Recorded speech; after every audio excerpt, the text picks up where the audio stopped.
The Bridge to Nowhere, a Curiosity Creek adventure.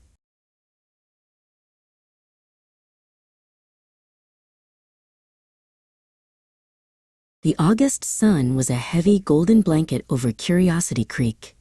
The dragonflies moved in slow motion, and even the rustling leaves sounded sleepy. But Pip the Possum was wide awake.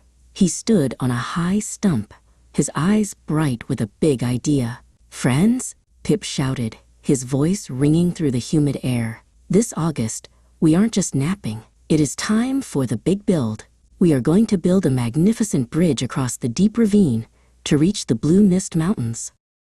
Silas the turtle crawled out from under a shady fern, blinking slowly. "The deep ravine is very wide, Pip," Silas noted, his voice low and steady. "And the mountains are very far." Pip hopped down and unrolled a large dried maple leaf. On it, he had scratched lines and arrows with a charred stick. "I have a plan, Silas. With your strength and my designs, we can do anything. Will you help me lead the big build?"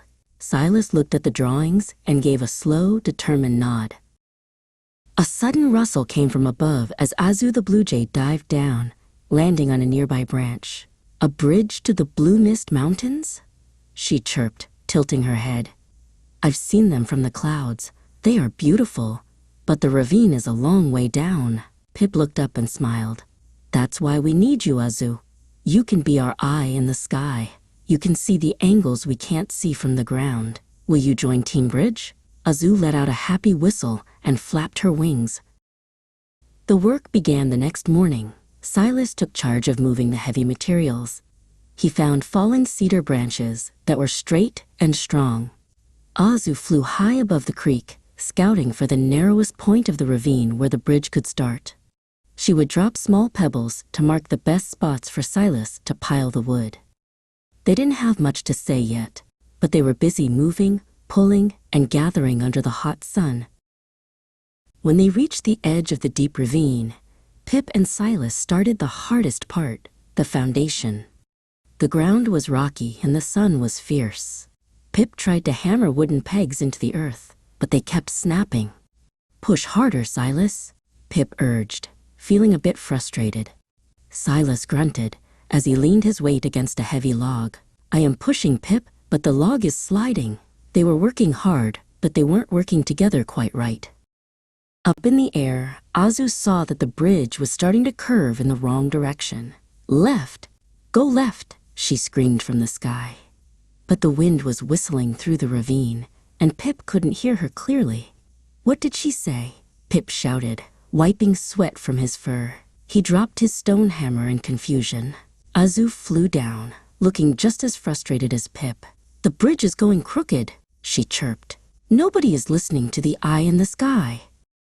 Silas stopped pushing and sat down in the grass. "I think we need to stop building and start talking," he said softly. Azu landed on Silas's shell, and Pip sat beside them. They realized that in their rush to reach the mountains, they had forgotten to check in with each other. They spent the afternoon talking about how to signal for left and right, and how to help Silas hold the logs steady while Pip secured them. The bridge wasn't growing, but their plan was. The next day, the big build felt different. When Pip needed to hammer, Silas held the beam perfectly still with his strong legs. When Azu saw a mistake from above, she didn't just scream. She landed and pointed with her wing, explaining exactly what she saw. They weren't just a team, they were a conversation. The bridge began to stretch out over the darkness of the ravine, sturdy and straight, held together by wooden pegs and even stronger friendships.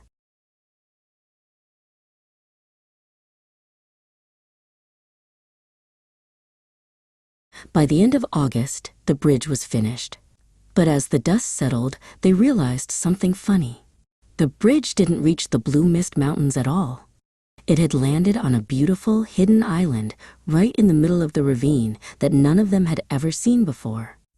It was covered in wild strawberries and silver-leaf trees. "It's a bridge to nowhere," Azu laughed, looking at the island. Pip looked at the bridge, then at his friends. "No," he said, "it's a bridge to right here."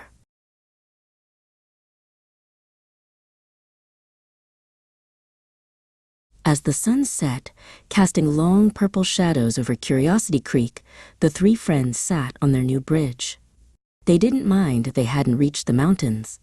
They thought about the logs they had carried, the plans they had changed, and the way they had learned to listen to one another. The big build was over, but the best part wasn't the bridge itself. It was the summer they spent building it together.